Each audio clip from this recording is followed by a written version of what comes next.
Hello, ladies and gentlemen, and welcome to another WWE Fantasy Log. I am James Phoenix, and I have a microphone. That still doesn't work. We're getting there. Lazy bum put some batteries in it. They're downstairs. I have to get them. I haven't gotten around to it yet. I tried putting in batteries from some remotes I have, and they weren't strong enough. Mm-hmm. Anyway, we're here tonight for the Tables, Ladders, and Chairs pay-per-view. And as you might TLC. have noticed, our co-host John isn't here because he had family drop in, so he's unavailable tonight. Indeed. So it's just us tonight, folks. And Should since be Jeff relatively short. And since Jeff has chosen to shafter, I will remind everyone that our other co-host, Tiffany, normally does not make it for these during the week pay-per-view videos due to work early in the morning the next day.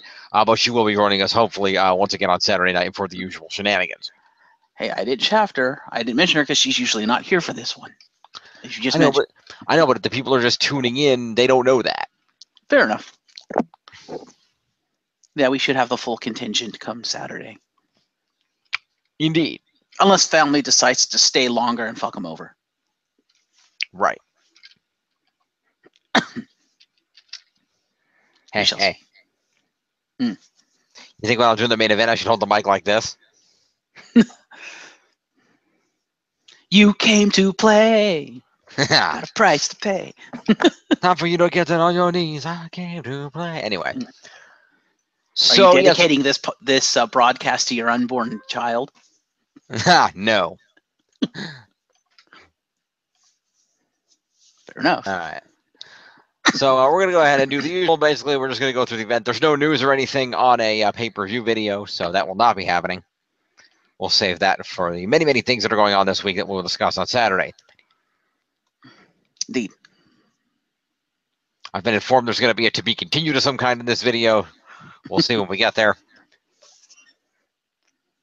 And I will, of course, as per usual, I'll be mentioning the Raw Talk stuff that happened afterwards at the appropriate matches, because I do watch that every pay-per-view I watch. Fair enough. Interesting stuff this pay-per-view on the Raw Talks. Okay, we will cover that. Yeah, they had AJ Styles and Kurt Angle, so. All right, so in the meantime, let's go ahead and fire this up. Why is close that out? I don't need that window open. Too many things. Okay. So let's just jump right in and take a look at the scores and go from there. All right. Present. And we'll get back to that in a minute. All right, scores time. As you can see, still in the lead at 36-02 are the Champions of Justice, represented by Tiffany. Yep. In second place at 30-56 is TNA Worldwide, represented by Jeff. In third at 28-44 is the Glorious End, represented by John. And in last place still at 23-81 is me and the Broken Highlight Club. Getting more broken by the minute. Well, to make you feel any better, Nia Jax is coming back. Supposedly. Oh, she is. Especially since, she tweeted, fuck you to Mina, basically. Did she now? Yeah, she basically said, don't think I didn't see that invasion, and she actually called out Tamina. So, yeah. So, she's probably going to be on the Raw Women's Survivor Series team. Fair enough. Oh, and there's something else we're going to talk when we get to Saturday. There's something else we're going to talk about that little invasion. Mm-hmm. Have you seen the Natalia related picture that's been going around? The Natalia related picture? No. I'll put it up on the screen and we can talk about this a little more on Saturday, but just for the time being, there was a part of Monday Night Raw where the SmackDown locker room tore down the hallway and they paused as they ran into the Raw Women's division who had united. Yes, that's all. And the SmackDown women pushed their way toward the front. Mm-hmm. And the SmackDown women pushed their way to the front to engage in a brawl. And during the course of the SmackDown women pushing their way to the front, somebody got a still cap of something that was happening during the course of people pushing to the front. And the still cap is basically Natalya is kind of trying to push people out of the way. To get to the front of the room so she can because can lead the SmackDown women in their battle, and unfortunately there was some unfortunate positioning in her attempting to push people out of the way because the picture is Natalya with her hand directly on Zack Ryder's crotch and Zack Ryder with a shit-eating grin on his face. Woo woo woo! Yeah, pretty much. Know it. She's hype.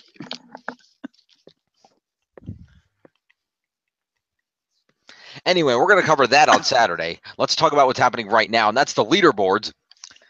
As you can see, still at the top of the leaderboards is the Cruiserweight Champion and realest champ in the room, Enzo Amore, as of this pay-per-view's end anyway. How you doing? At 412 points, soon to be much higher. Yeah. Dean Ambrose, one half of the Raw Tag Champs and 1/3 of the Shield, coming in second at 332, followed by the Monster Among Men, Braun Strowman, 327. The other half of the Tag Champs and second third of the Shield, Seth Rollins at 313, followed by the third third of the Shield, Roman Reigns at 300 even. The Intercontinental Champion, The Miz, at 293, just 2 points ahead of the U.S. Champion, Baron Corbin, at 291. Fuck him. Followed by AJ Styles at 284. Kevin Owens clocking in at 279, and Cedric Alexander rounding out the top 10 at 265. AJ made out like a fucking bandit this week, man. 2 wins and a loss at a pay-per-view. It's like, so you get pay-per-view points and 2 straight wins. Like, Jesus, dude. Yeah.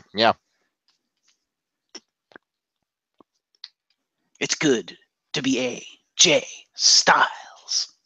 Yeah, pretty much. Now he just needs to go take a long ass nap. Yeah.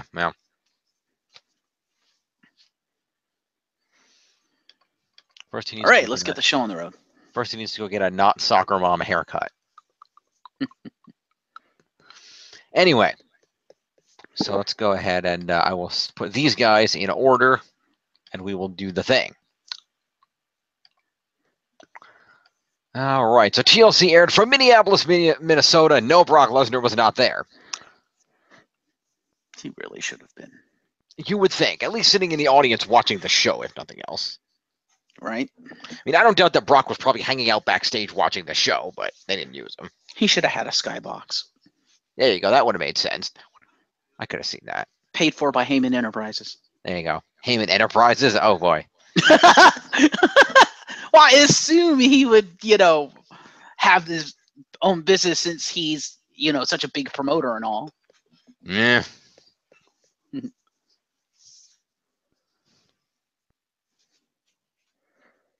So, you have to admit, Heyman Enterprises sounds awesome. It does.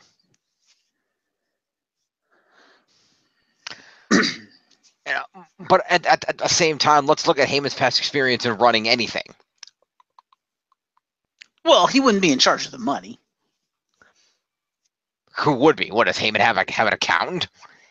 He's running a corporation. I imagine he has a bookkeeper, yes. Tommy Dreamer is his bookkeeper.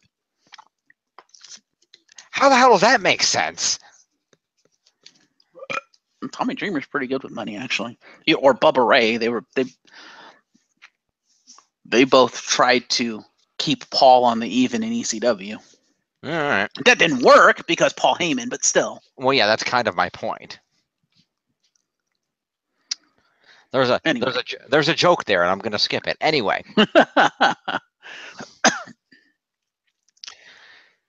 So let's see here. Minneapolis. Renee Young welcomes everybody. We'll start off with the kickoff show, per the usual. Renee Young welcomes us. Panel is her, Otunga, and Rosenberg. Miz cuts a promo in the back for the main event, saying he's tired of hearing about Kurt Angle's accomplishments, and he's looking forward to demolishing Kurt Angle tonight because it's a rare opportunity to do so. Promo to the Miz. All right. 98. All right.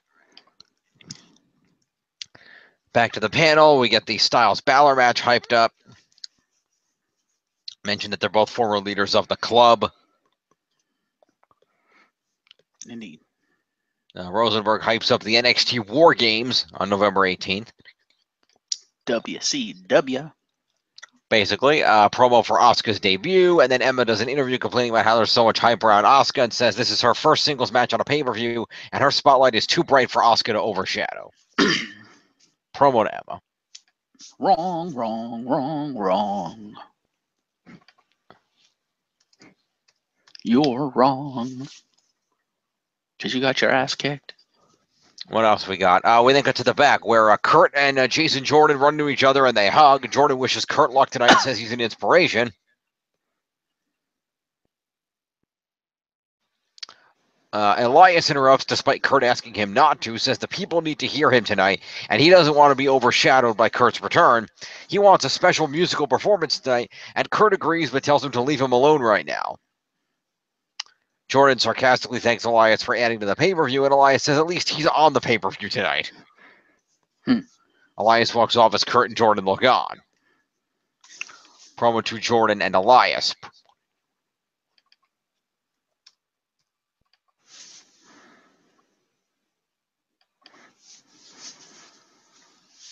All right.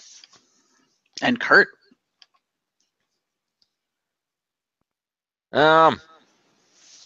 I guess we could give Kurt points tonight. Yeah, we're doing it anyway. He's wrestling. Mm-hmm. Well, because the promo was part of that. It was Jordan like wishing him luck and stuff. Right. Okay. I will. I'm just gonna add Kurt Angle to the bottom here. Oh, you didn't actually add him to the list yet? I did not. We'll deal with it later. Okay. So that's 5 points to Kurt Angle. Okay. Raw for him. He's active. I will add him later. Okay. Indeed.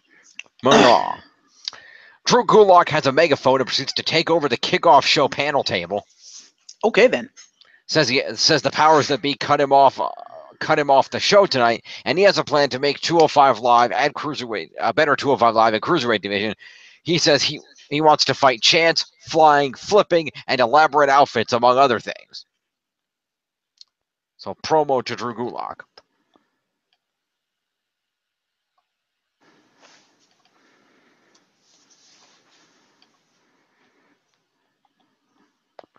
Mickie James was in an interview saying she's not the oldest female member of the roster, and she's confident going into her women's title match tonight.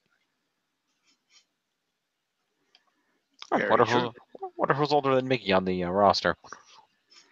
Asuka's about her age. Ah. I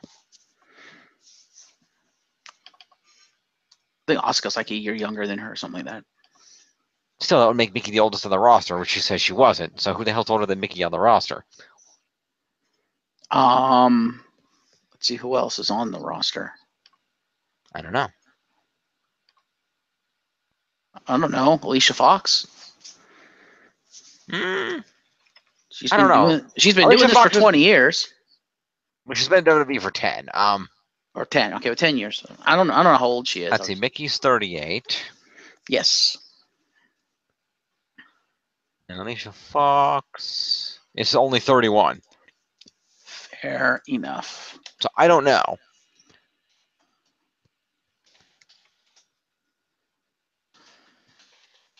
I don't know who the hell is older than Mickie James on this roster. I could not tell you.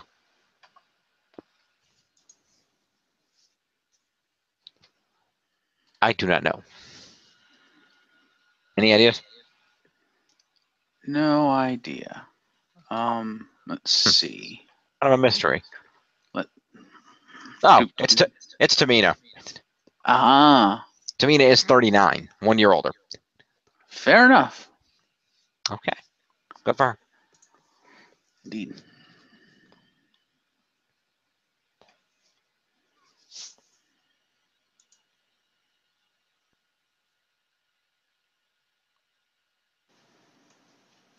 Continue.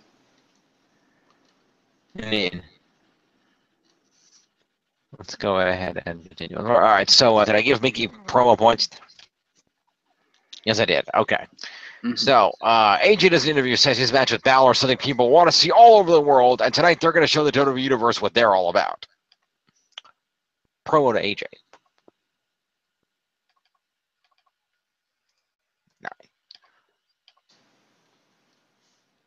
We go to the stage with Michael Cole, so to the commentators, of course, Cole, Corey, and Booker. And they introduce us to the pre-show match, which is Sasha Banks versus Alicia Fox. Mm-hmm. Piss break match. Yeah. It's a pre-show match. I mean, it has to suck and be stupid. Yeah. Actually, from what I heard, the match wasn't that bad, but it was still. No, it actually wasn't that bad. Alicia put up a good fight. And give them some credit, it was supposed to be Sasha and Nia before Nia walked the fuck out. Yeah, I know. They had to book this last minute.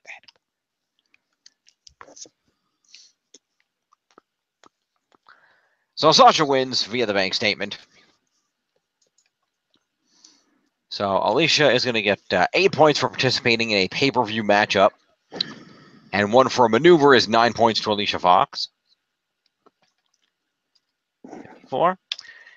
And then Sasha gets, 30 for winning a pay-per-view match. 8 for being in said match is 38.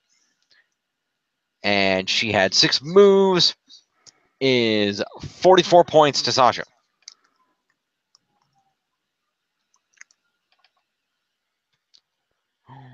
That puts her at 239.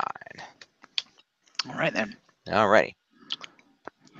We see a Kurt Angle video package. Rollins and Dean Ambrose do an interview backstage where they discuss teaming up with Kurt Angle tonight. And Ambrose brings up that Angle hasn't been in a WWE ring in a long time. And Rollins says that they're all ready for war. Promo to the Shield. 2/3 of the Shield. Yeah, well. Dean Ambrose. 5, 6, 7. Okay. We then begin the pay-per-view proper. We have a video package about Kurt Angle's legacy and his return to the ring tonight. Promotional video for a number of the matches going on tonight. And we're then welcomed to the Target Center. And we start off with our opening matchup of Emma versus Asuka. Which I did not see. I missed that one. Saw the Raw match, though. Yeah, Asuka beat the shit out of her. Yeah. That's really what I didn't know. Now, I've heard criticism that Asuka was too muted, like her entrance wasn't flashy enough, and that she should have just came out and stomped Emma. Uh-huh. But I don't know, because I didn't see the match. So. Yeah, Emma hit like a baseball slide at one point. And there was one point where she managed to hit a running knee and stomp on the ground a little bit, but that was the extent of Emma's offense in this match. Fair enough. So it was only about one step above a squash.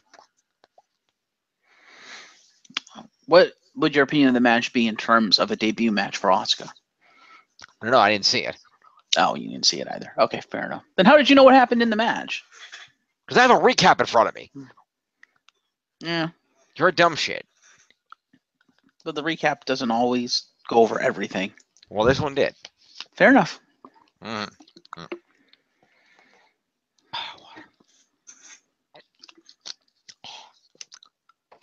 Okay. So Asuka was the winner, so we will score Emma first. Emma's going to get herself 8 points for being in a pay-per-view match and 7 points for moves.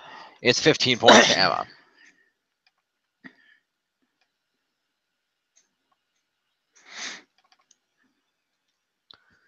Is it 83 at 5? Is it 88?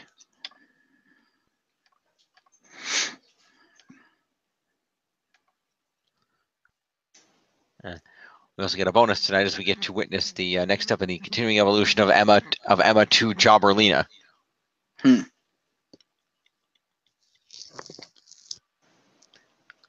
Asuka gets 30 points for winning this match. 8 for being in it is 38. 5 for moves is 43 points to Asuka for her debut. I am okay with this. For sure.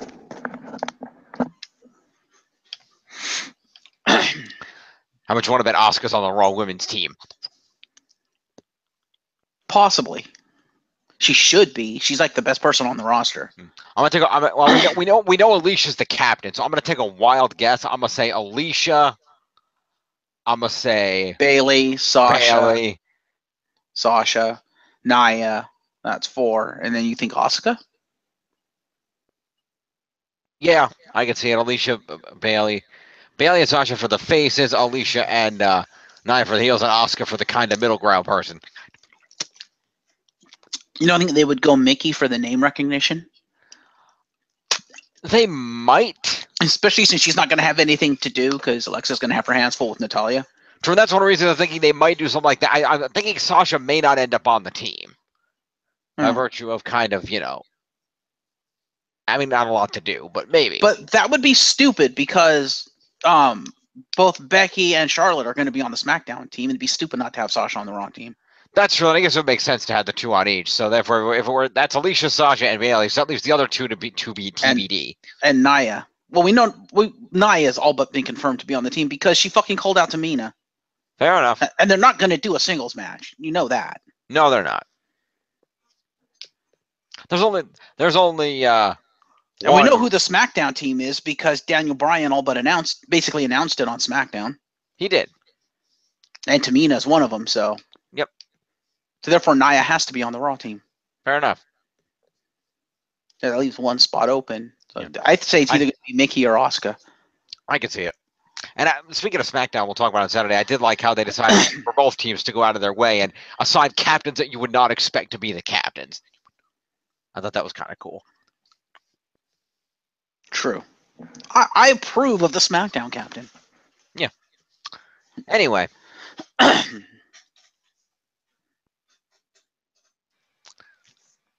But anyway, let us go ahead and continue. Next up, we have ourselves The Miz backstage with The Bar. Bar. They trash talk Kurt Angle. Strowman walks in, tells Miz to save the pep talk and stay out of his way. He'll handle them all tonight. Kane appears and says he does what he wants, and if there's anyone who will take the others out tonight, it's going to be him. Miz says there's enough to go around, as tonight's their chance to change the face of WWE. Braun and Kane walk off, and then Miz and The Bar bump fists. So, promo to everybody on Miz's team. I don't know if I approve of the fact that The Bar has been demoted to the Miztourage. Yeah. Because they're effectively the Miztourage now, and it's like, oh, fuck you, WWE.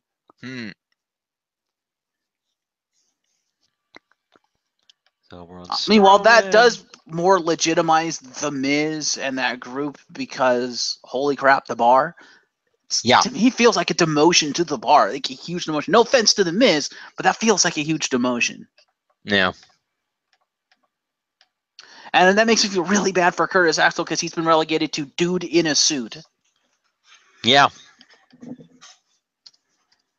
Well, technically, last time I saw him, he was relegated to dude on a forklift. Oh, well, on Raw, he was actually there in a suit. Oh, okay. He showed up with everyone else. Fair enough. Well, it's not his fault that Bo Dallas got sick. No, but that doesn't mean that he can't do anything else. They should use him.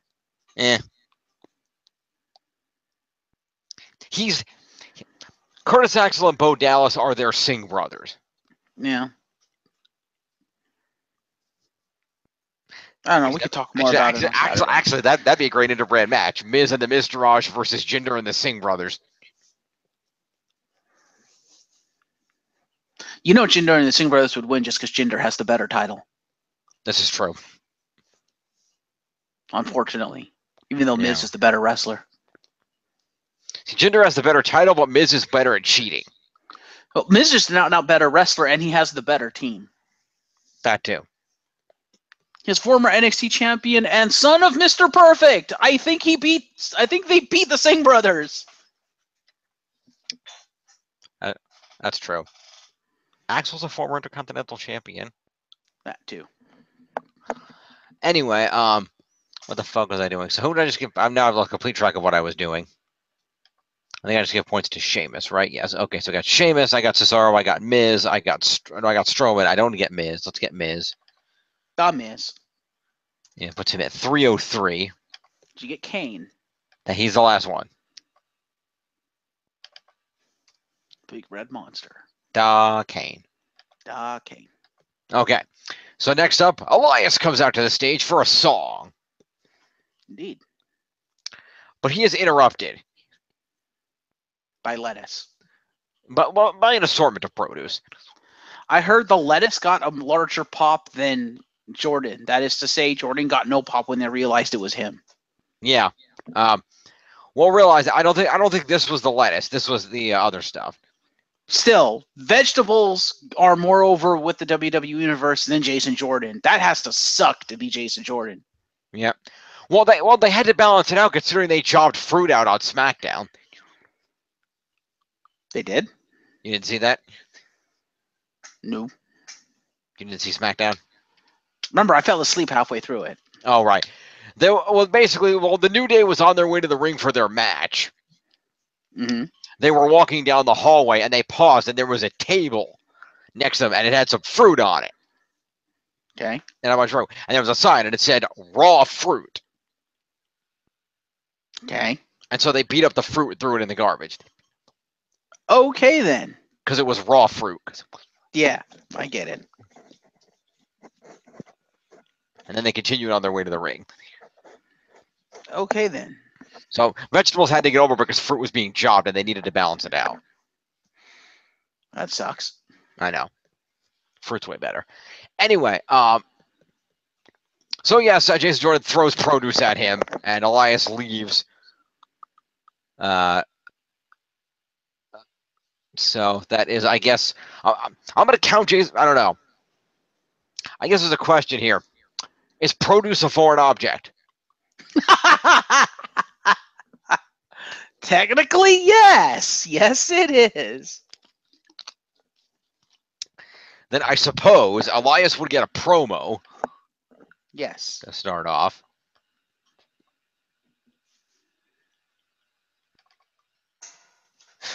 That would be 43. And then, so Jason Jordan is going to get, strictly speaking, he's going to get 4 for an assault and 3 for a weapon. So that's going to be 7 points. So that's going to put him at 248. We'll get back to that. Next up, we have a cruiserweight tag team match that nobody gave a shit about. Just too bad because it was a fucking awesome match. It was, but it had no build-up. I mean, it had build-up, but not build-up anybody cared about. Actually, as the match progressed, the crowd began to give a shit. Well, that's good. It's Kendrick and Gallagher versus Cedric and Swan. Swan and Cedric win off of Cedric's lumbar check on Kendrick. Yeah, this was a great match. And Gallagher with that headbutt. Good fucking lord. Hence why people call it that headbutt. Yeah, because he did it as a counter. And he was like, ah, boom.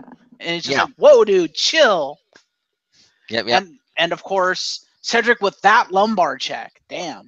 Yeah, lumbar checks. Yeah, that's. I'm waiting. I'm waiting for the week the WWE decides on either Raw or 205 that they're going to that they're going to put up a little Gallagher meter in the corner. And it's going to be like number of headbutts to Benoit. Ha. Well, if they wanted to do it, it'd be number of headbutts to Daniel Bryan. Or that's also applicable. I'm going to go on record right now. Jack Gallagher is the Rock of 205 Live. Ha. He has the best sell to the lumbar check ever. Okay. Like, I'm thoroughly convinced he's the only one that can properly sell that move. Just like The Rock is the only one that can properly sell the stunner. Fair enough. Although I'm going to disagree on that. Oh? Vince McMahon can sell a stunner. Sometimes. Brock is more consistent. Fair enough. Because sometimes Vince just looks like he's going into an epileptic seizure. Fair enough. But yeah, this match was actually really good. I assume you didn't see it? I know this match I did see. I only missed the first match. I really like this match. Had good spots, good pacing, and the crowd did kind of get into it as it progressed. And yeah, they wrestled their hearts out. Indeed, they did. And I give credit to Brian Kendrick for leading them because veteran. Mm-hmm. All right. So we're gonna go ahead and do the heels first because they lost. Yes. So let's see what we got over here. Let me close this out. All right. So the Brian Kendrick gets 8 points for being in a match, and 2 for moves is 10 points. Kendrick.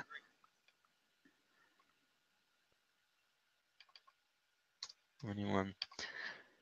Gentleman Jack Gallagher gets 8 points for competing and 1 for moves for that headbutt. Is 9 points to Gallagher. Speaking of Gallagher, from what I understand, he has new theme music. Okay, then. Yeah, I missed the entrances. I didn't start watching until after they were all in the ring. That's when Fair I got enough. there.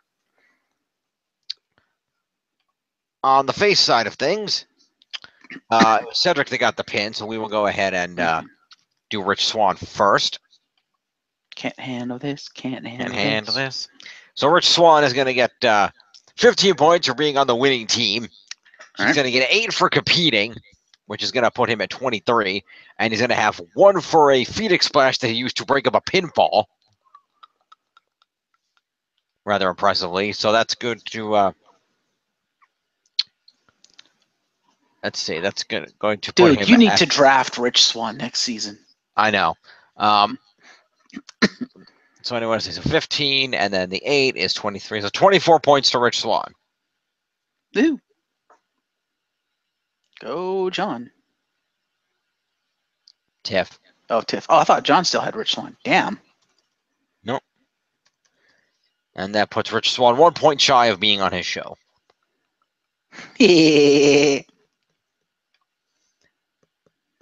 And then Cedric Alexander is going to get 30 points for winning this match. He's going to get 8 points for being in this match, is 38. And he's going to get 5 points for moves, is going to be 43 points to Cedric Alexander. Woo. Go, Cedric. Go, Cedric. Let's see. So that would be 308. 8. Wow. You broke 300. Yay. He did break 300. Alexa does an interview backstage where she makes fun of Mickey for wearing mom jeans and takes shots at her age. Promo to Alexa. 3 and 2 is 262. And then we have the Women's Championship match. Alexa Bliss defending against Mickie James. This match was also very good. This was a good match. I thoroughly enjoyed this match, and I think Mickie brought out some good stuff out of Alexa, and they finally had chemistry in the ring. They did. After how many matches they've had, this is the first legitimately good match they've had together. That was bound to happen eventually. Miz and Cena say what? Touche. Those are two men that will never have chemistry in the ring. Well, in fairness, there's a reason for that. That's a problem. Is that they're the same? Is Miz and Cena are two men who are great in the ring, if they're not the ones being required to carry the match. Pretty much. And that's what is if if they have the freedom to, basically they're good at working the crowd up into the match and keeping the crowd invested, but they can't simultaneously carry the match while doing that. Yeah. And that's the problem is, they can be incredibly entertaining and they can keep the match interesting and make it great to watch. They just can't be the one actually carrying it from a physical wrestling perspective. Yeah. Yeah, that's true. I can agree with that. So when you put two guys who both operate that way in the ring, of course it's not going to work. Yeah. But if you put them with other people, if you put Cena in the ring with Orton, that works just fine because Orton can carry the match and Cena will keep it entertaining. And if you put the Miz in the ring with Dean Ambrose, that'll work because Dean Ambrose will carry the match from a wrestling perspective and Miz will keep it entertaining. It works. Yeah, though some people would argue Orton is just as boring as Cena. Yes, but Orton can technically wrestle. Again, some people would argue that fact, but yeah, he's better than Cena. I'll give you that. Yeah. Anyway. Anywho. Yeah, so this match. Don't tarnish the captain of Team SmackDown. Anyway. Fuck Mr. Low Blow. Nah. Oh, we didn't get to the Cruiserweight match yet. Oh! At least he won legitimately this time. Anyway, we'll get to that match in a minute. First, Mickie James gets 8 points for being in the match. She gets herself 4 move points, is 12 points to Mickie James. Does that include her evasion? Evasion of what? Twisted Bliss. Yes, it does. Okay. Yeah, because Alexa actually went for the Twisted Bliss. I was like, wait, what? And then Mickie just rolled out the way. I was like, oh. and then Mickie went for a moonsault, which is not even her move. You sure about that? Yes, check the list. Huh. Okay, I thought she always did some high-flying stuff because Trish Stratus, but okay. Yeah, well. Anyway, so like I said, Mickey's getting 12 points. Fair enough. Gonna put her at 9. No, wait. 2 is 9. That was 100 even. 100 points Yay. for Mickey. Alexa, let's see here. Alexa is going to get 30 points for winning this match. 25 points for a retention of the women's title is 55. 8 points for being in the match is 63. And 2 moves is 65 points to Alexa Bliss. Woo!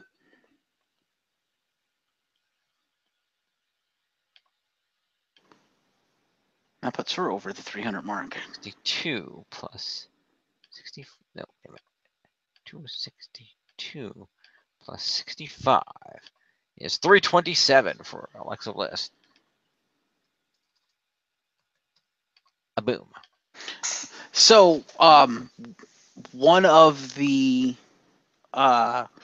interviewees for Raw Talk, in fact, I think the first one was Alexa Bliss, actually. Mhm. And holy crap, man, she is so good on the mic. Just she's one of the best on the mic right now, because she completely tore Renee and fucking what's his face apart on the mic, Rosenberg. Yeah. Because like literally they're sitting there and Rosenberg is like asking her questions and stuff, and then all of a sudden there's this awkward silence and Alexa just kind of blinks and just looks at him. She's like, "What, did you run out of shit to say?" "Yeah, you ran out of shit to say. I'm done here." I'm just like, damn, you just got shut down by Alexa Bliss, dude. Like that, and that's how present she is on the mic, because she can hold that conversation and she can come up with shit to say. And the fact that she's good enough that she can call other people out for running out of shit to say, you're just like, damn. And second of all,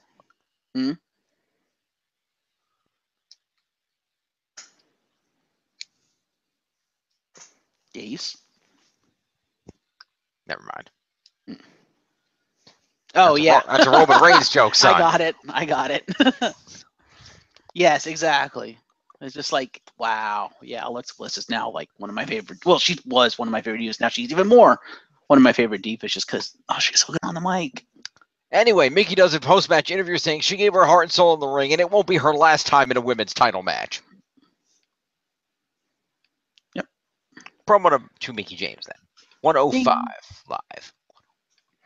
Yes, I do recommend going back and watching this Raw Talk if you have not. It's a really good Raw Talk. Fair enough. Survivor Series promo. Rollins and Ambrose approach Angle in his locker room. Angle says he couldn't let Rollins and Ambrose go into a 2-on-5 match alone, and he had to step in to help them. And he says, he understands that he's not Roman Reigns, and he's not going to purport to be, and he asked him to give him a chance, and they repeatedly attempt to get him to stop talking for a second. And when he finally does, they said, "Look, we didn't come here to bash you or say anything about you trying to take Roman's place. We came here to give you this." And Ambrose holds up a Shield vest and hands it to Kurt Angle. And they actually say, and I think it's Rollins who says it, he says, "No, what we're offering you is membership into the Shield all the way." So Kurt Angle is officially the 4th member of the Shield. Yeah, I think he said tonight you're in the Shield.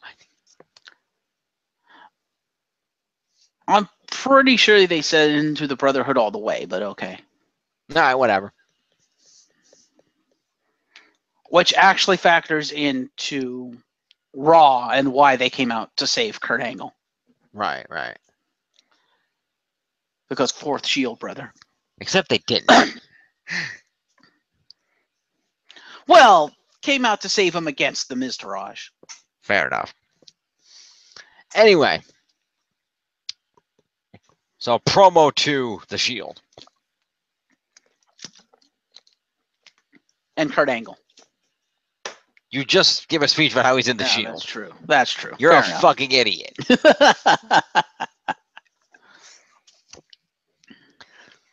Anyway. Where the hell? Big Show. Where's Dean Ambrose? God damn it. There we go. Dean Ambrose. 42. And Seth freaking Rollins. Yeah. I'm going to get Kurt. Well, Kurt's all the way on the bottom, so yeah, I guess it will be Seth first. because they have not put Kurt in the official lineup yet. So 23, and then Kurt is going to be Sexy Kurt. Sexy Kurt. Anyway, next up, Elias comes out to perform his song. And gets interrupted by Lettuce. Well, first he gets interrupted by Booze. That's true. Another man who was really good on the mic, like he crafted his promo very, very well and reacted to the Booze very, very well. He did. Which is something else Alexa does really well too. So those two very good on the mic. Yep. So, and he's also a very good musician. He's very good with the guitar. He's a really good guitar player. He's a decent guitar player. Not a very good singer, though. Well, I think he's sucking on purpose. I think he's in real life probably a decent singer. Oh, okay. Because, you know, his gimmick is he sucks. Right. I'm still waiting for the invariable Elias versus Aiden English match at Survivor Series. If anything, one of them needs to jump ship to the other side and team with him. And make it a musical tag team. That would work if they didn't have contrasting styles of musical preference. I don't know. Because Aiden English sings classical, music, classical, ballads. Whereas, ballad not the word, but classical, vocal music. Whereas Elias is more of a rock and roll type star. No, have Elias be the guitar man, and their whole shtick is they come out performing their theme song every night. Yeah. That'd be awesome. It could work. I'd call them Talk Fine.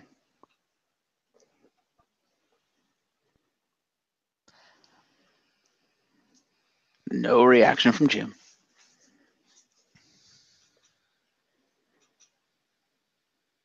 Did we lose Jim? Right, there you are. I'm at a loss. I'm not sure who that's insulting more. I'm just going to move on.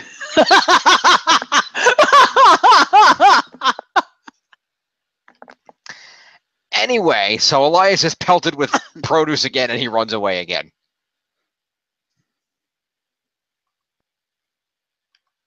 And once again, produce is more over than Jason Jordan.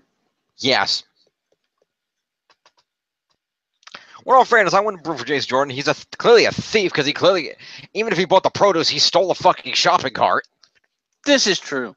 WWE, you need to push produce. Produce is clearly over. Clearly, yeesh. Anyway. Yes, it's going to be the same thing as before. Elias gets a promo and Jordan gets a combination of 7 points. Okay. So 5 for Elias, 7 for Jordan. Let's do 7 for Jordan. Bless you. And again. And a third time. Thanks. And Elias gets 5 points. Indeed. 48. Okay. Next up, we have the Cruiserweight Championship match. Kalisto defends against Enzo Amore. And fails. And fails horribly. Granted, there was a thumb to the eye involved, but still. Yes, there was. This match, and I'd like your opinion on what I'm about to say. This match, technically speaking, from a technical standpoint, sucked balls. It was not that good a match. However, from a storytelling aspect and from how well the two worked together in the ring, was a phenomenal match. And a lot of it is, a huge part of it is due in part to the commentating team of Nigel McGuinness, and I keep forgetting the other guy's name.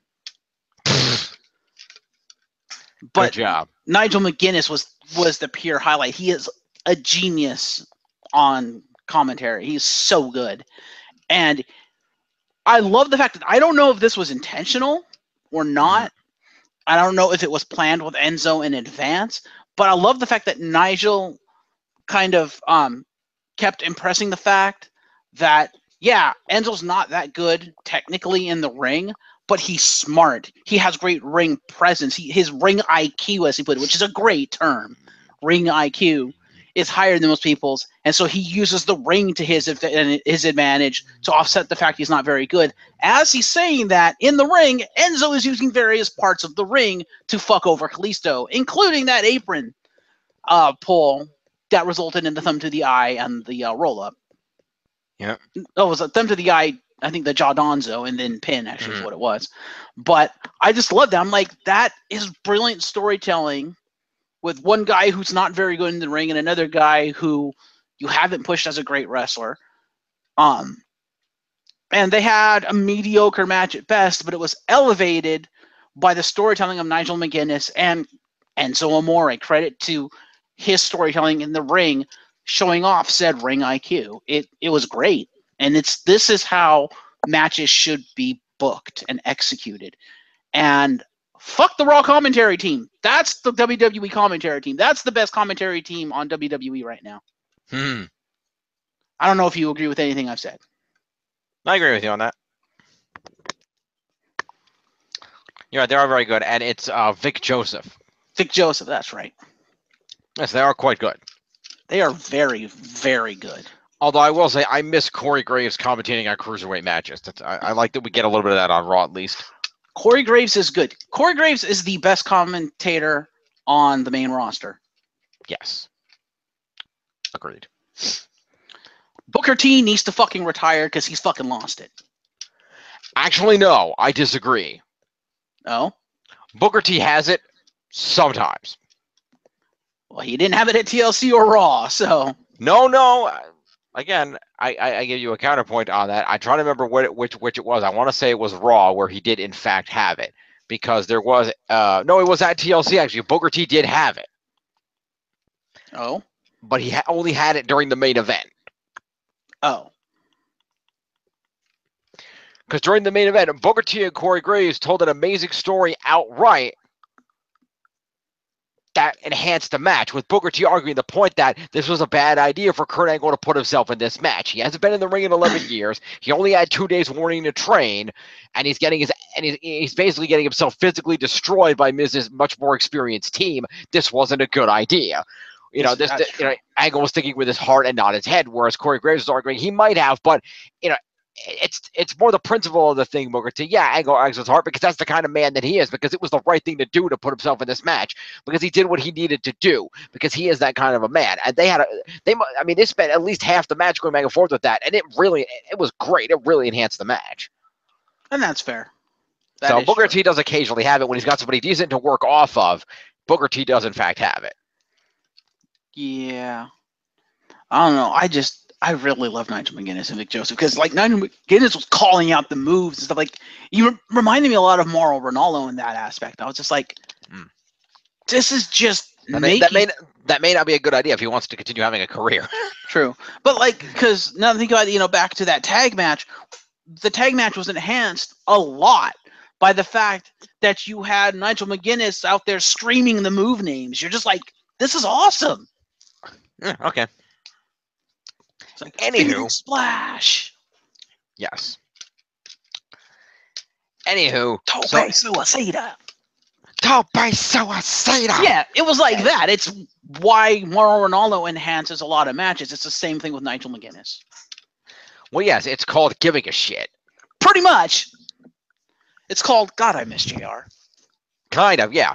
It's called when the commentators actually sounded like they were excited to be watching the show. And it's also called the commentators sounding like they actually know what they're talking about. That too. Anywho, so off of a thumb to the eye and a jaw donzo, Enzo regains the Cruiserweight Championship. Neat. Also, props to Enzo for managing to cut a promo with no voice. That too. Man, I felt bad for him. As soon as you started talking, I'm like, oh, he fucked his voice up. What the hell happened? He's like, I lost my voice. I'm like, oh, God. Yeah. But in all fairness, that did lead to a great moment on Raw. Did you see his promo on Raw? Oh, did I? Probably. I don't remember. When he came out with his Cruiserweight team? That might have been the one part of Raw that I, only saw bits and pieces of. Yeah. So basically, there was a thing because there's a cruiserweight 5-on-5 match happening at Survivor Yeah. Series. It's Enzo's team versus Kalisto's team, but Enzo came out with his team, right? And Enzo, I guess his voice had, I guess, gotten worse over the intervening night, or at the very least, they realized from the night before we better not make him talk again. Mm-hmm. So basically, what Enzo had done before they came out there is Enzo had written his promo down on a sheet of paper on a clipboard and then gave it to Drew Gulak to read. And of course, Drew Gulak, being a more proper gentleman, was not accentuating the slang aspects of Enzo's promo, which caused Enzo to give him several looks of "What the fuck are you saying?" Yeah, and being more of a white European, not from the ghetto. Exactly.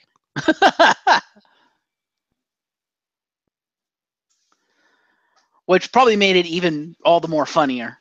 And it was hilarious. We'll talk about that on Saturday. Fair enough. Anyway, Kalisto is going to get 8 Yes. points for being in this match. Yes. And he's going to get 1 point for a move. Is 9 points to Kalisto. Unfortunately. Lucha? I guess. That's 245. All right, Enzo Amore. Jesus Christ. Here we go. Enzo Amore is going to get 40 points for winning the Cruiserweight Championship. 30 for winning the match is 70. 8 for being in the match is 78. And 1 point for the Jordonzo is 79 points to Enzo.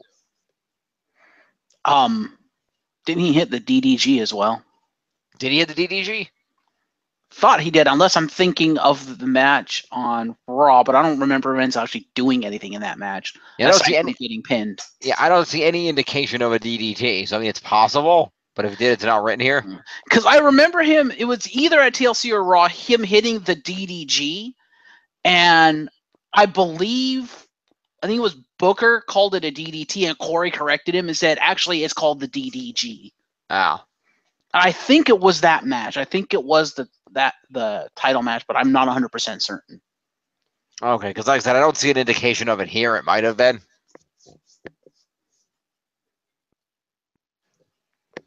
I say give him the point for it because my recollection of Raw is that he did fuck all until he got tagged in and then promptly got his ass kicked.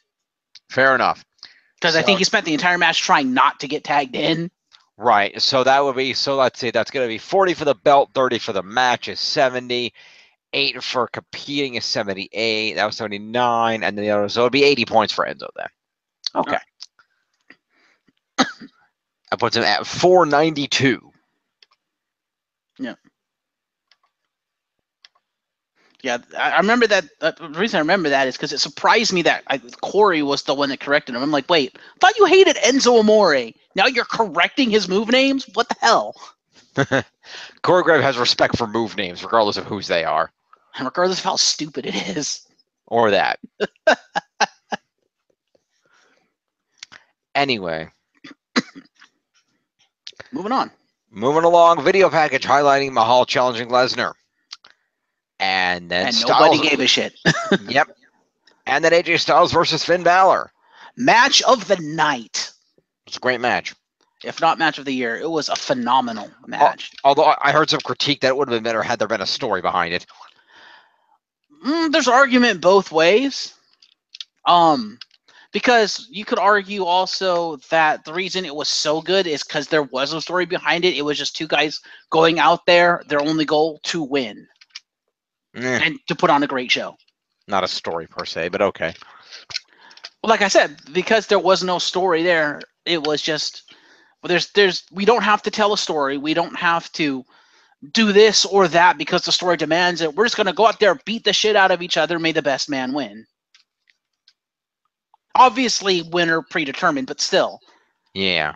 You know, it's not like, oh, well, we have to do this to tell the story. No, there is no story going into it. You, me, fist to the face, go. Fair and enough. I think it was good because of that.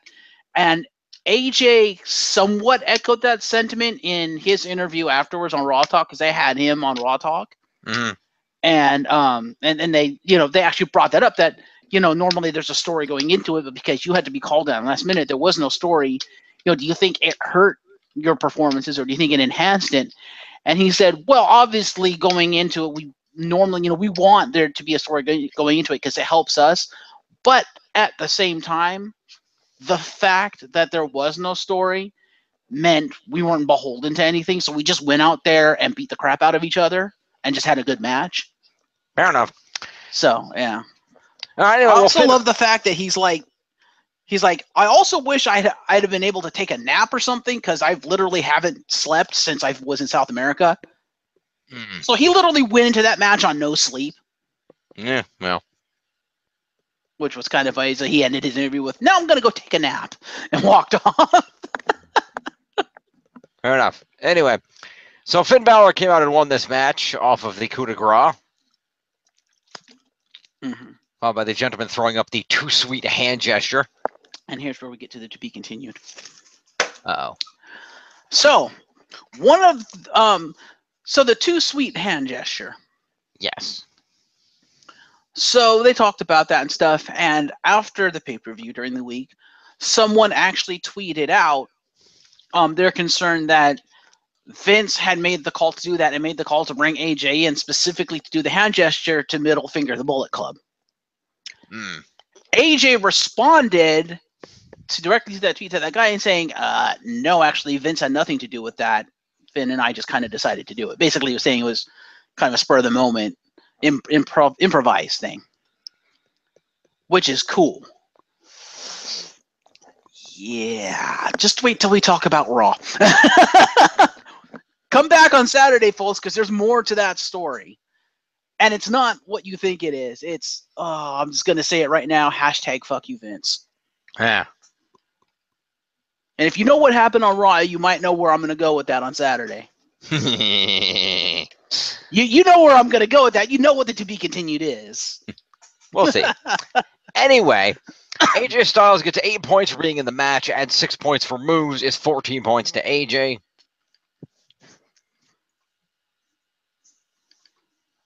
Is 99, is 303. Finn Balor gets 30 points for winning the match. He gets 8 for being in it, is 38, and 13 moves is 48, and 3 is 51 points to Finn Balor. I'm okay with this. Damn, son. That would be 220. What did I just say? I think you said like 53 points? No, 51. 51. Yeah. Okay, so that's going to be so 226. Okay.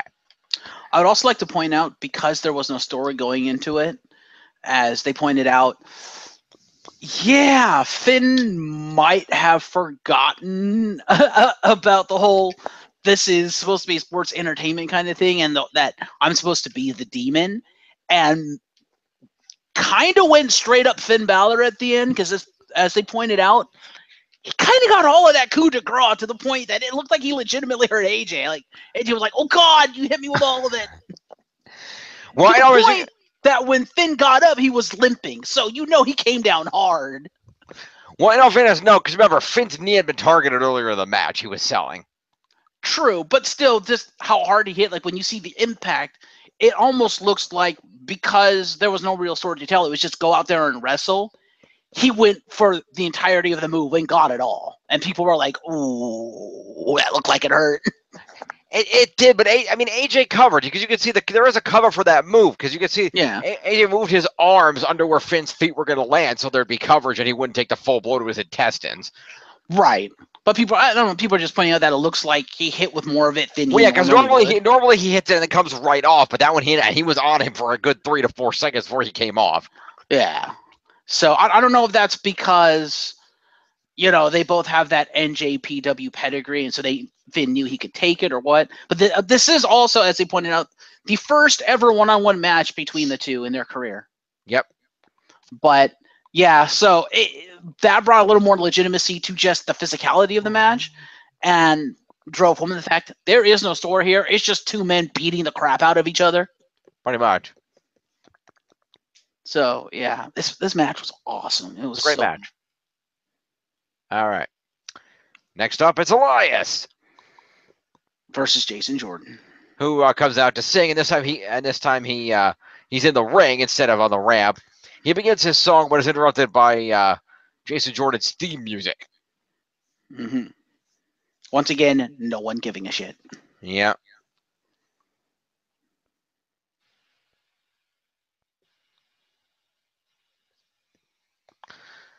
And yes, Jordan and Elias had a match which Jason Jordan won via a vertical suplex reversed into a small package. Which Jason Jordan kind of flubbed. Hmm. It was kind of sloppy. I don't know. Well, Elias with a promo, first of all. Yeah. 53. Okay. And then we're going to have the match here. So Elias is going to get 8 points for wrestling in the match. And 3 for moves is 11 more points to Elias. 264. Jason Jordan gets 30 points for winning. He gets 8 for being in the match is 38. And 7 moves is 45 points to Jason Jordan. Mm-hmm. Yeah, it's 300 points even for Jason Jordan. Also, if this isn't proof that, oh my God, really? Top. God. But Yeah. if this isn't proof that WWE is basically like Jason Jordan is a failure, I don't know what is. Because he went from wrestling really good matches with John Cena, Roman Reigns, and The Miz to Elias. It's like, Yep. You're done, dude. You're a fucking failure at that point. You don't go from Cena to fucking Elias. Yeah. Yeah, well, in all fairness, his old partner's not doing much better. His old partner's doing it phenomenally better. He's got Shelton Benjamin as a partner. They're doing a heel turn. They're winning matches. And they're entertaining on SmackDown. I think they're doing a lot better. They're getting a response. The fans care about Chad Gable. They don't give one solitary shit about Jason Jordan. Yeah.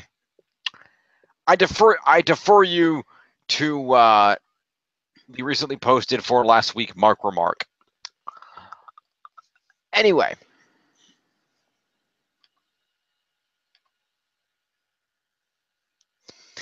Moving along. The Miz gives a pep talk to his team. Says they're going to treat their opponents like garbage and take them to the dump. Which came the blue fuck out of nowhere. Yeah. So, promo to The Miz. I also love that it came so far out of nowhere that his team were like, the fuck? Just, like, literally, the bar just looked at each other and was like, the fuck?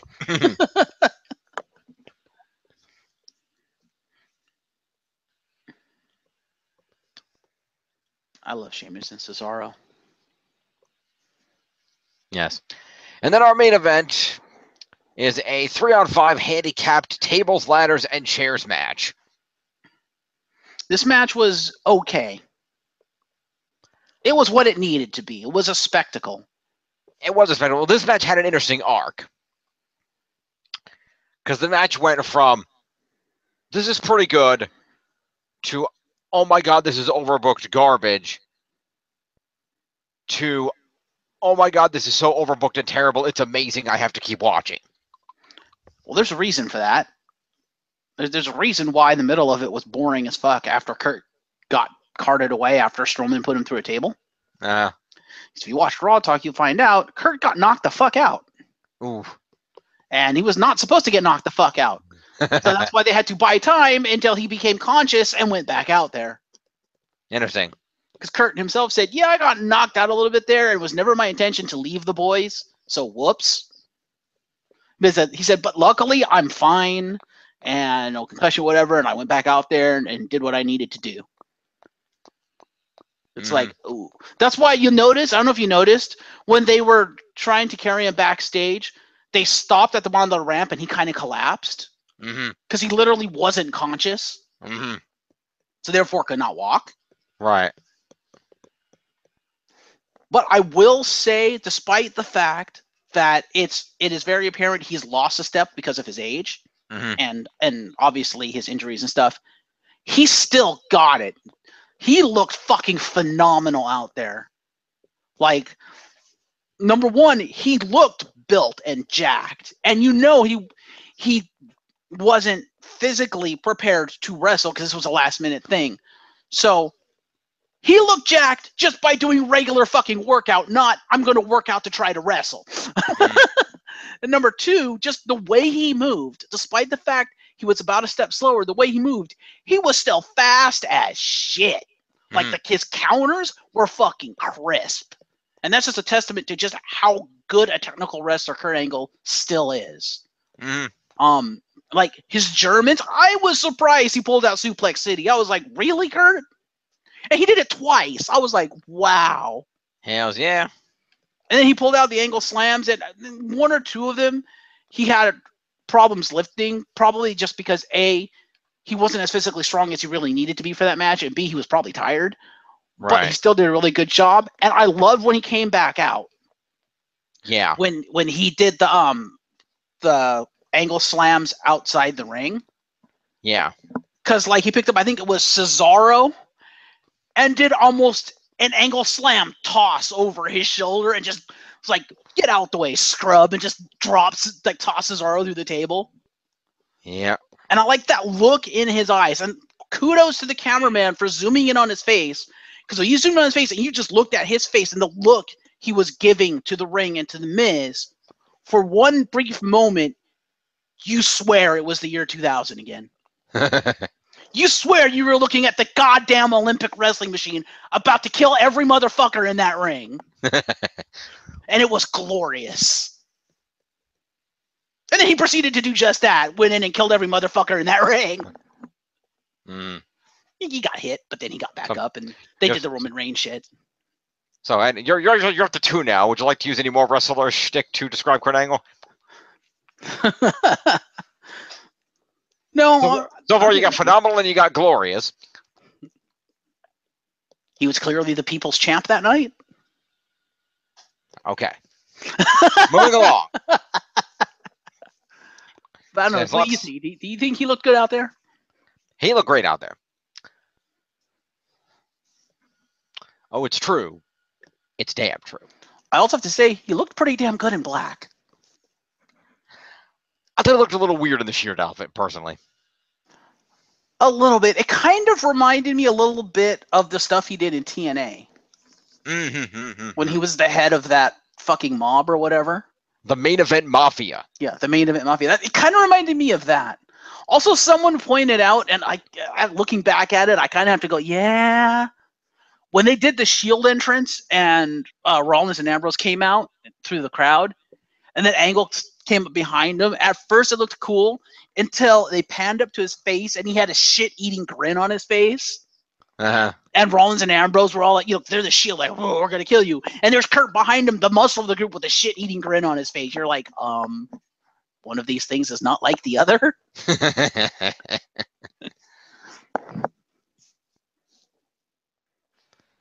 And I also love that they booked him as the muscle of the group, which actually worked out fairly well, considering, and I wasn't expecting this, he's actually taller than they are. What the fuck? Yeah. I didn't think he was that tall, but I guess he is. Yep.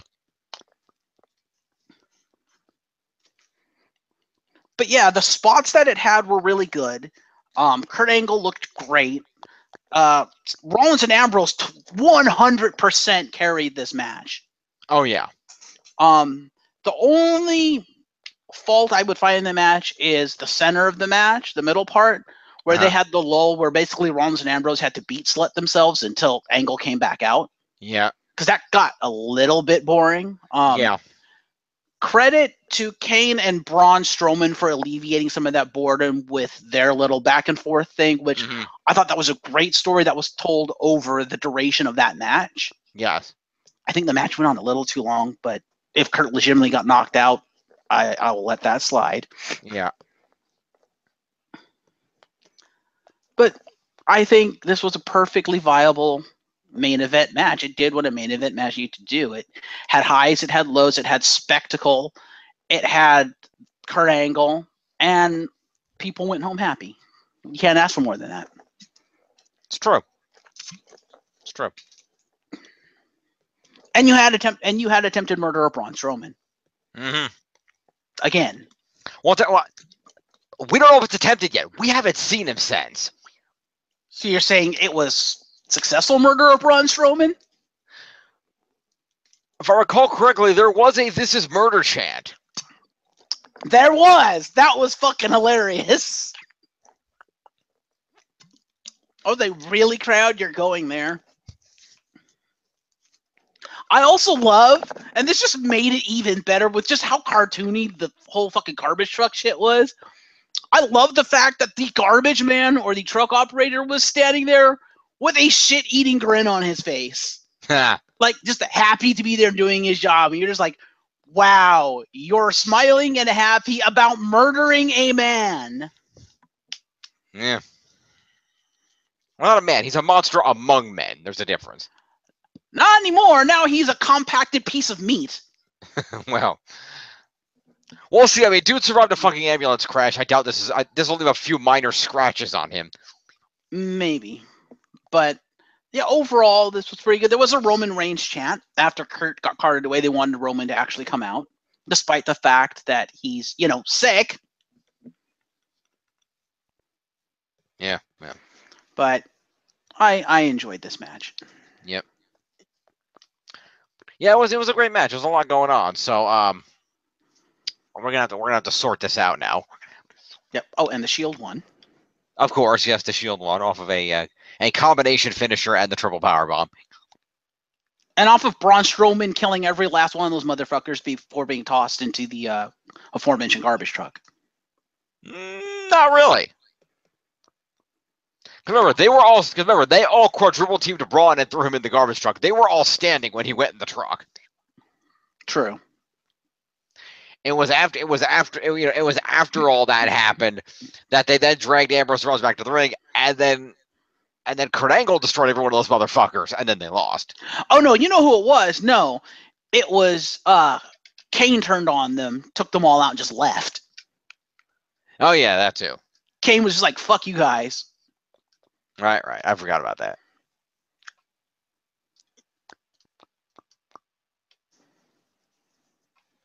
But yeah, so there was actually genuinely good storytelling and booking here, despite the fact that this was all basically had to be made up on the fly. There's still debate as to whether Kurt Angle was the correct choice. Yeah. For this match. People were saying Brock Lesnar, maybe, although from a storyline perspective, might not have made too much sense. Samoa Joe, who hasn't been seen for a while.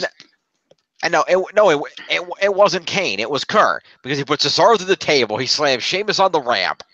Then he jumped in the ring and he started attacking The Miz. And then Kane comes in and tried to fight him, went for a tombstone, but then Rollins and Ambrose beat the shit out of Kane and took him out. And then the three of them just triple teamed The Miz for the duration of the match. Oh, I thought near the end, I thought Kane actually assaulted him and just left. But no. Fair enough. That did not happen. Fair enough. The only one, there was a point where he threw some punches at them, but that was about it. Fair enough. But yeah, people were saying there should have been somebody else. Kurt maybe wasn't the right choice. Matt Hardy, for instance, who's doing fuck all. Yeah. But by the same token,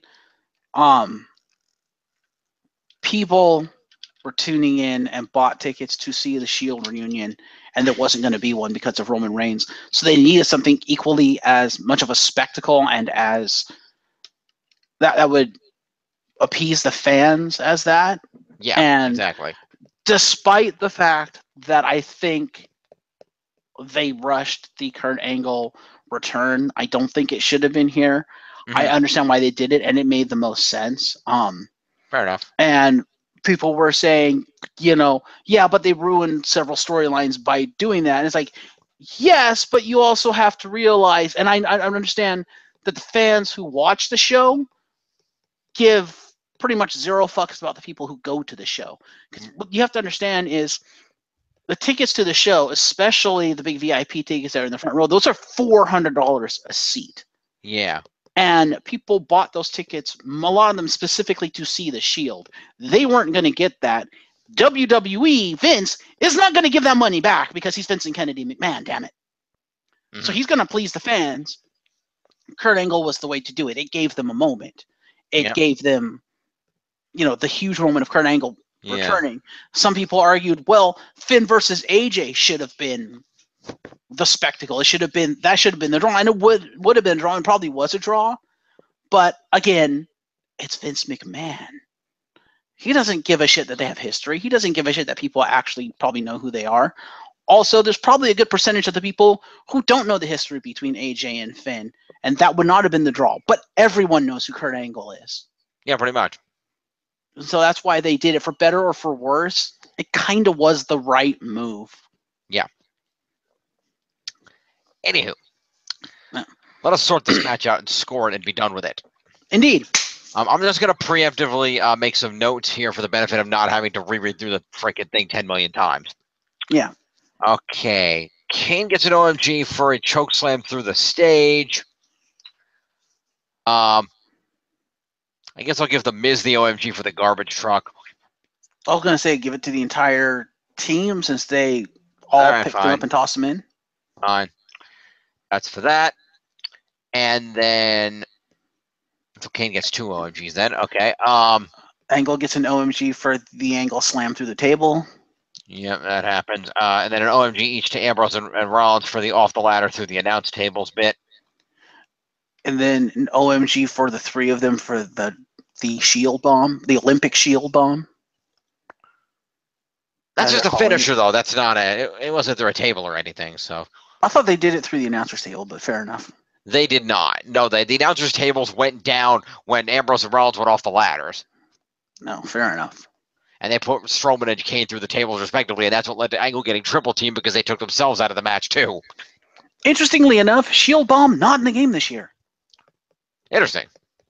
Yeah, I didn't see it. It's not a tag team finisher, obviously, because tag team is 2. Yes. And it's not an OMG. The only OMG I've seen there that could potentially be a triple team is the Unicorn Stampede. Fair enough. Yeah, it might be in there as a faction finisher. Oh, I didn't think about faction finishers. Fair enough. I don't have James Phoenix yet, so I can't look at that. Yeah, because assuming you are putting together a group assuming you put together a group that had more than 3 people, I would assume they would give you an option to use a finisher that could have more than 3 people if they are in the game at all. Fair enough. I would have assumed they would have just put it as an OMG, but that's a possibility too. Yeah. Anyway. Anywho. So that's all the OMG moments. Yes. Also, by the way, props to Braun Strowman for covering when the bar fucked up. Oh. Because the bar's like, all right, this is going to be really cool. We're going to pick up Dean Ambrose, and we're going to double white noise him through this table. Oh, yeah. Oh, God.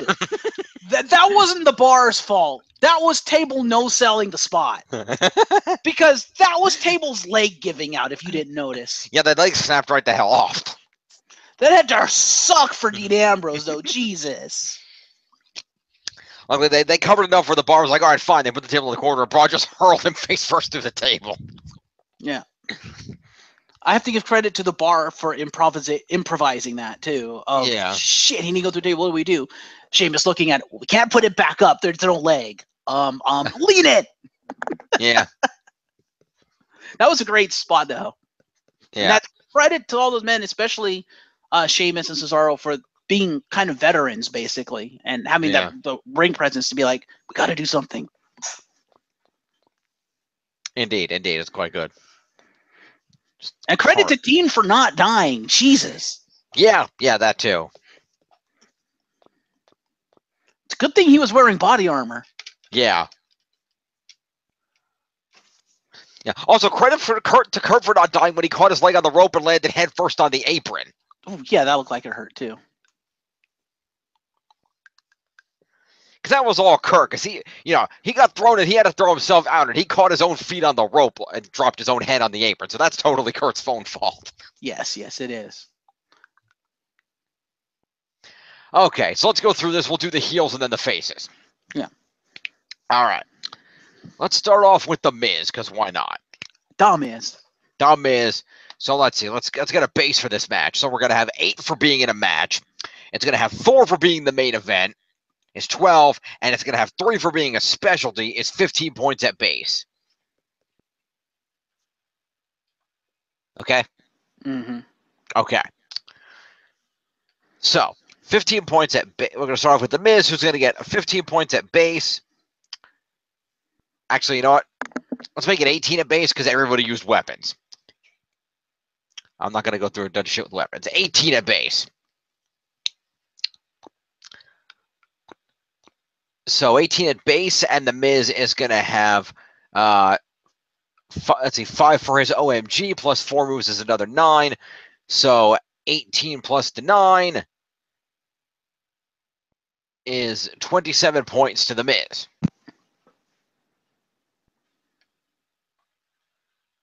Yep. What's him at 335. All right, and then we have, let's do the Big Red Machine, Kane. The only points I'm ever going to get for this match. Yeah. Sadly. Well, hey, welcome to the club. I have Strowman and nobody.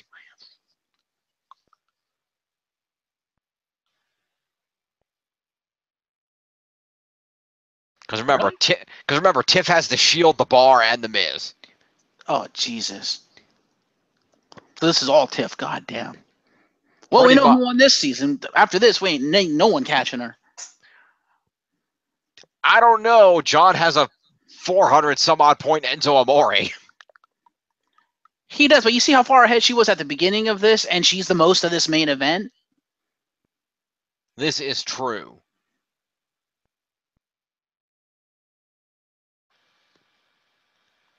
The only points she may not get is the victory, just because I think Kurt Angle's the one that pinned him, isn't it? Kurt Angle did get the pinfall. Yeah, so whoever ends up getting Kurt will get those points, but... Yes, but anyway, in the intervening time frame. Yeah. Kane is going to get the base 18. He's going to get 10 points for his 2 OMGs is 28, and 3 for moves is 31 points to Kane. That's got to be Kane. That's got to be Kane. 41 and 8 is 50 points even for Kane. Mm-hmm. All right, and then we've got, let's do Sheamus is going to get the 18 plus the OMG. Let's see, 18 plus 2 moves is 20, and the OMG is 25. I think Sheamus and Cesaro each get 25 points. That's an easy one. All right. We'll do that. So let's do Sheamus while I'm down here. That's 232 for him. And Cesaro is 228 for him. Yeah, Survivor Series that was is going to 27. Yeah. Go ahead. Survivor Series is going to be a clusterfuck to score. Yeah, well, we'll deal with it when the time comes. 3 Survivor Series matches. Have fun with that. Yep.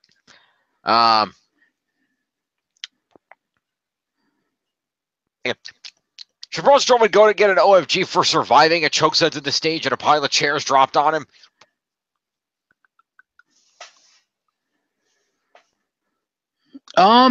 This is the moment of, oh my god, even Kane stopped and his jaw. I was just like, how the hell? Yeah, the fact that he just got up and was still kind of lumbering and then slowly regained his composure and just marched toward them. Sure, we'll give that an OMG. That was a great moment. Okay, because Strowman was the only one without an OMG for this match. That's fair. That is OMG worthy, because even I was like, that's a great spot. Yeah. So it's 24 points to Braun Strowman. Braun. Yep. That's 52, and 4 is 356 for him.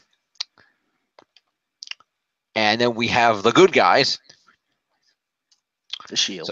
So yep. So let's see. The good guys are going to let's see. So Dean Ambrose is going to have the base of 18 plus 15 for winning the match is 28, and 5 is 33 plus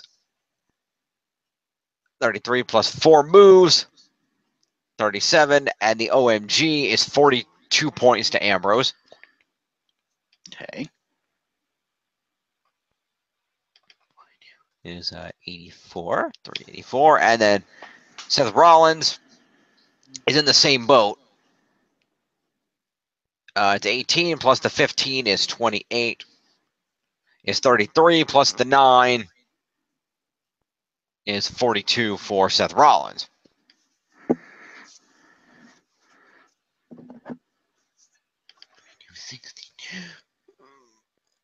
And 3 is 365. All year, Rollins, all year. And lastly is Kurt Angle. The boss. The boss. Kurt Angle is going to get himself. Let's see here. A whole crap ton of points. Yeah, so Kurt Angle's going to have the base 18. Plus, he's going to get 30 for winning the match. A whole shit Plus, ton of moves. hang on, plus 10 for winning a specialty match. Plus 9 for being in. Well, actually, no, it's extra factor is that. Plus 5 for winning the main event. Yeah. Is 63. Plus 9 moves.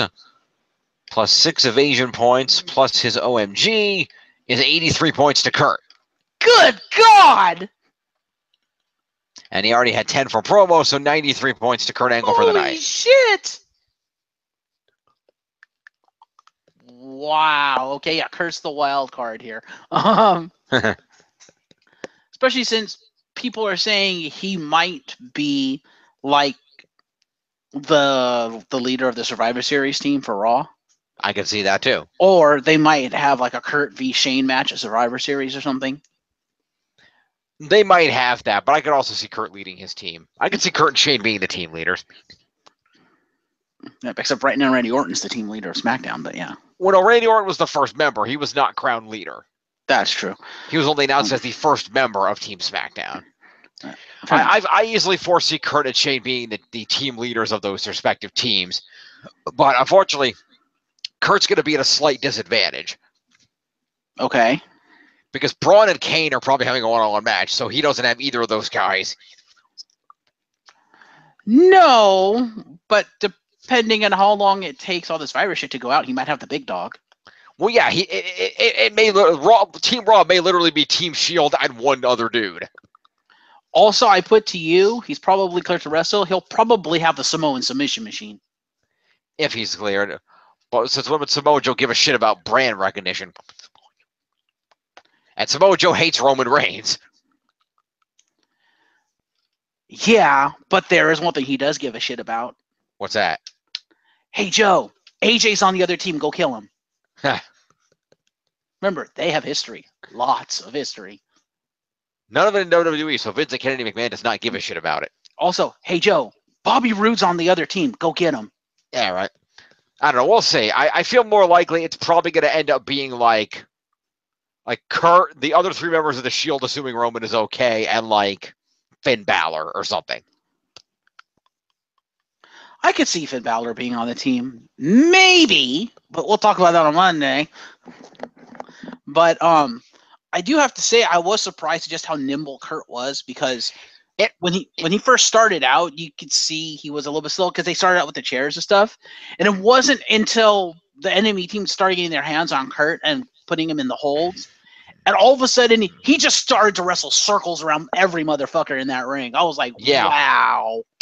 All right, let's wrap this up and get the point totals. Mm-hmm. I would also like to point out, to talk a little bit about the Raw Talk, the interview with Kurt Angle. He came out with the black gear. He still had on the Shield gear. Uh-huh. He did mention he got knocked out and stuff. But, and this made me laugh more than it probably should have. But they talked to Kurt about, this being a last minute thing, him being called in to do it.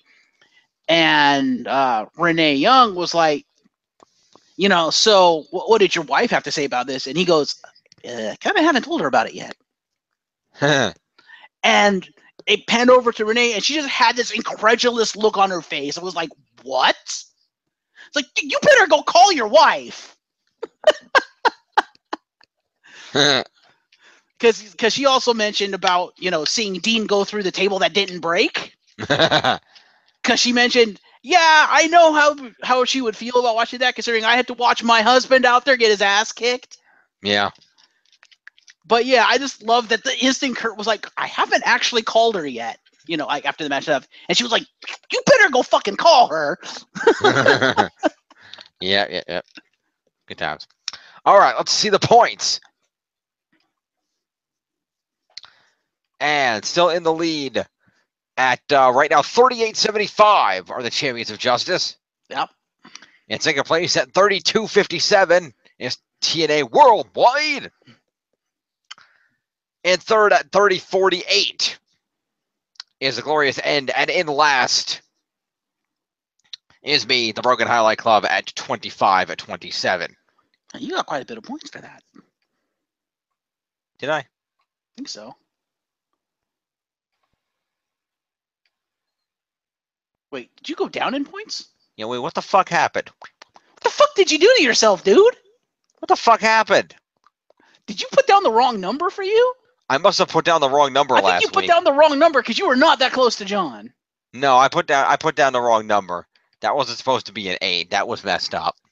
I don't know what number that was supposed to be, but it wasn't that. Uh-oh. I fucked up. You fucked up.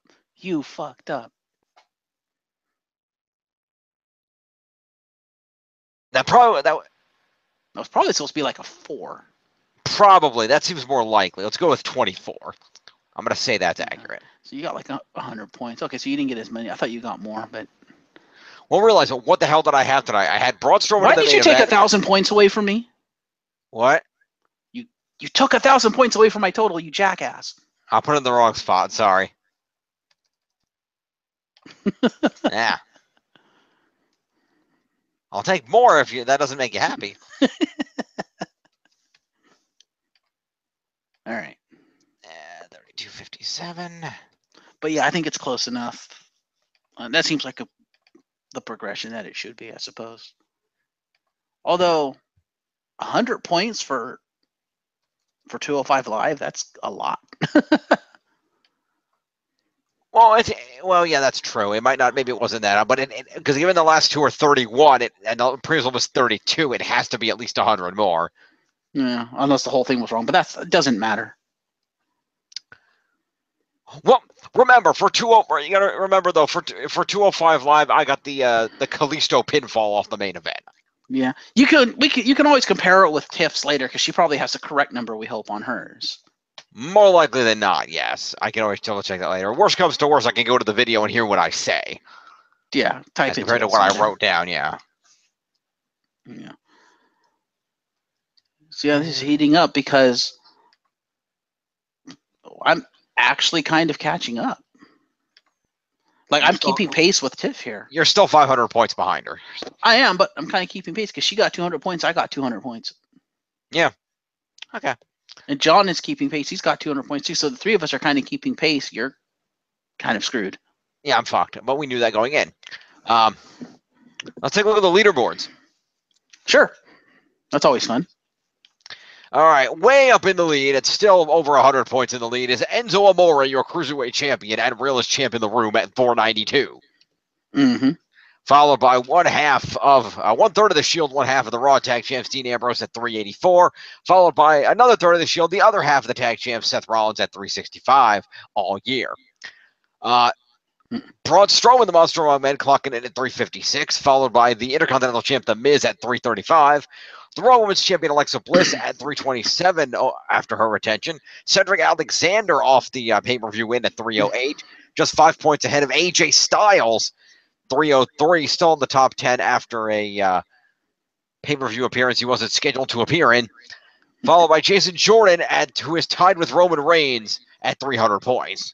Yes, but Hogan is still worse because he won his match. And it was a title. But yeah, no, AJ's going to shoot the fuck up after the rest of this week because 2 victories in a row, bitch. Yep. Also, yes, Jason Jordan has equal points to Roman Reigns. That's because Roman Reigns is sick. I know, but still. Yeah, that's sad. Then again, they are 2 people that nobody gives a fuck about. True, but I make you an interesting point tonight, though. Mm. Here's the thing. Okay. You have to remember, Jason Jordan got 14 points tonight off of produce. This is true. Wow, he's riding the coattails of produce. That's sad. Yeah. Anywho. Jason Jordan is the next John Cena confirmed. Pretty much. All right, so that is the program, folks. It was a good pay-per-view. It was a good pay-per-view in business way. So we hope you enjoyed it. And we will see you on Saturday for the usual shenanigans, and we will cover Raw, SmackDown, and 205 Live. I have to tape some other labels on this microphone. It's only got Raw on either side. I'll fix that later. And we will see you on Saturday for those shenanigans. Jeff, thank you for being here. I'm James Absolutely. Phoenix. Peace.